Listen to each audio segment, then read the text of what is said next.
Hello students, today we are know about some other properties of acids and after then we are know about bases. So let's start now. जैसा कि इसके पहले वाले video में हमने आपको बताया था कि एसिड, कंसंट्रेट और डाइल्यूट दोनों तरह के होते हैं। कंसंट्रेट एसिड जिसमें एसिड का अमाउंट ज़्यादा हो, वाटर का अमाउंट कम हो, और डाइल्यूट एसिड है जिसमें एसिड का अमाउंट कम हो और वाटर का ज़्यादा हो। इसमें बताया गया कि एसिड अगर कंसंट्रेट है तो उसको हम कैसे डाइल्यूट करेंगे। तो इसके लिए यहाँ पे बताया गया कि concentrated acid must always be diluted by adding acid to water slowly and not by adding water to acid directly. Means अगर किसी कंसंट्रेट एसिड को डाइल्यूट करना है तो उसमें हम क्या करते हैं, एसिड को वाटर में स्लोली बहुत धीरे धीरे मिलाते हैं। ऐसा नहीं कि हम एसिड को वाटर में मिलाएं। अगर हम एसिड को वाटर में मिलाते हैं तो ये जो रिएक्शंस होती है बहुत ही ये एक्सोथर्मिक रिएक्शंस है, बहुत ज़्यादा इसमें हीट प्रोड्यूस होती है जो हमको नुकसान पहुंचा सकती है। इसीलिए हम एसिड में वाटर नहीं मिलाते हैं बल्कि वाटर में हम एसिड मिला के उसको डाइल्यूट करते हैं। Do you know gases like carbon dioxide, sulfur dioxide, nitrogen dioxide, etc. are released in the air by factories, powerhouses and automobiles exhaust. ये सारी जो गैसें हैं, carbon dioxide, sulphur dioxide, nitrogen dioxide, ये एयर में फैल जाती हैं। किसके द्वारा? फैक्ट्रीज। तो बहुत सारी फैक्ट्रीज और जो ऑटोमोबाइल्स से धुएं निकलते हैं, इससे सबसे ये सारी गैसें एटमॉस्फेयर में फैल जाती हैं। These gases mix with rain water and form acids.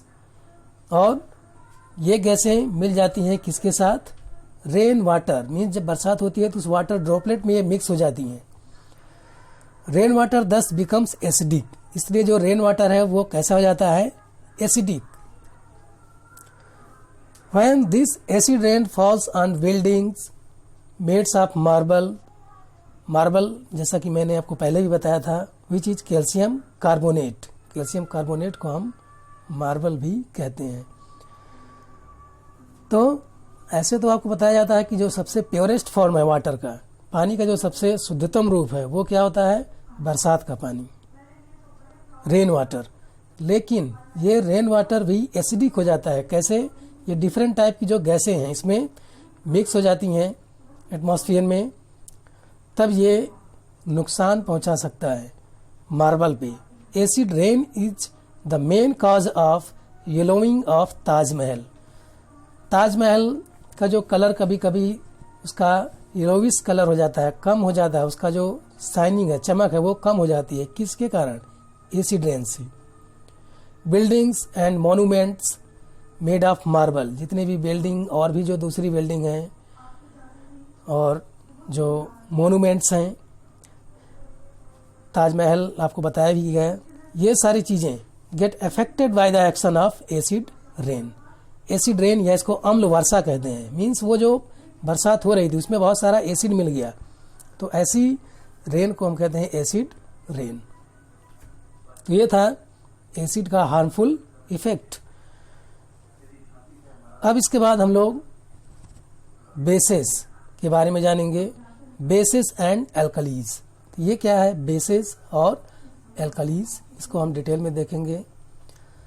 Bases are substances which react with acids to form water and salt. Bases are bitter in taste and have a soapy feel. जैसा कि हमने पहले ही बताया था कि bases का test कैसा होता है? बिटर टेस्ट, कड़वा स्वाद। And soppy feel.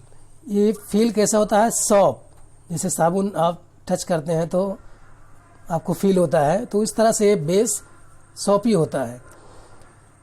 Some bases are soluble in water, कुछ बेस वाटर में सॉल्युबल हो जाते हैं। Such bases are called alkalis, तो एल्कलीज क्या है? ऐसे बेस जो वाटर में सॉल्युबल हो जाते हैं उसको हम एल्कलीज कहते हैं, और जो सॉल्युबल नहीं होते हैं उसको हम बेस कहते हैं। तो मीन्स क्या हुआ? All alkalis are bases but all bases are not alkalis.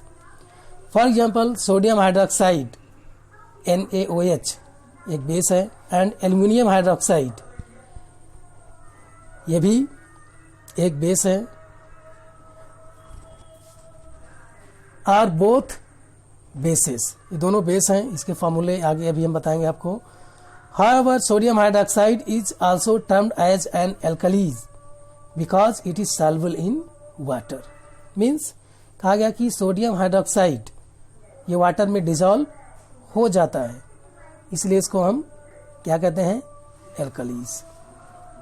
और जो दूसरा आपको बताया गया ये एल्युमिनियम हाइड्रोक्साइड, ये वाटर में डिजॉल्व नहीं होता है, तो इसको हम एल्कलीज नहीं कह सकते हैं, इसे हम केवल बेस कहेंगे।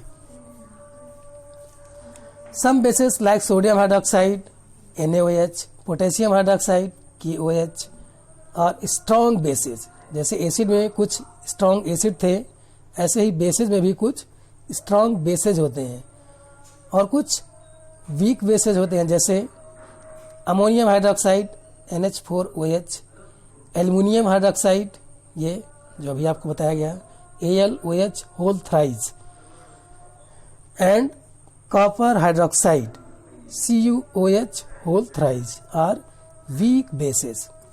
तो एसिड्स और बेसेस दोनों में स्ट्रॉन्ग और वीक ये प्रॉपर्टीज पाई जाती है। तो अभी हम एसिड्स और बेस के बारे में जाने। अब आगे भी हम देखेंगे कि एसिड्स और बेस को हम कैसे पता लगाते हैं, कैसे किसी इंडिकेटर्स से हम जान सकते हैं कि वो एसिड है या बेस है, और इंडिकेटर्स क्या होते हैं और ये कैसे एसिड्स और बेस की पहचान करते हैं, इसके बारे में जानेंगे।